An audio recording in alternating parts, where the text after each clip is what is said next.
شروع میں سارے انسان ایک ہی دین کے پیرو تھے، پھر جب ان میں اختلاف ہوا تو اللہ نے نبی بھیجے جو حق والوں کو خوشخبری سناتے اور باطل والوں کو ڈراتے تھے، اور ان کے ساتھ حق پر مشتمل کتاب نازل کی تاکہ وہ لوگوں کے درمیان ان باتوں کا فیصلہ کرے جن میں ان کا اختلاف تھا۔ اور افسوس کی بات یہ ہے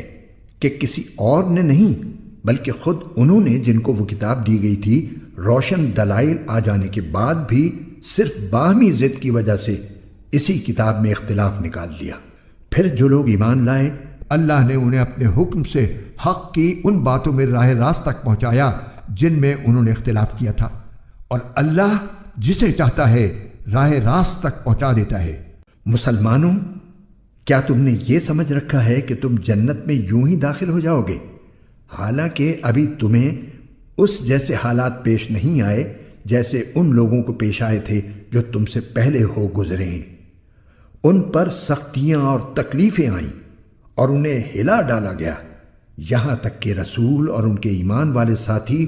بول اٹھے کہ اللہ کی مدد کب آئے گی۔ یاد رکھو، اللہ کی مدد نزدیک ہے۔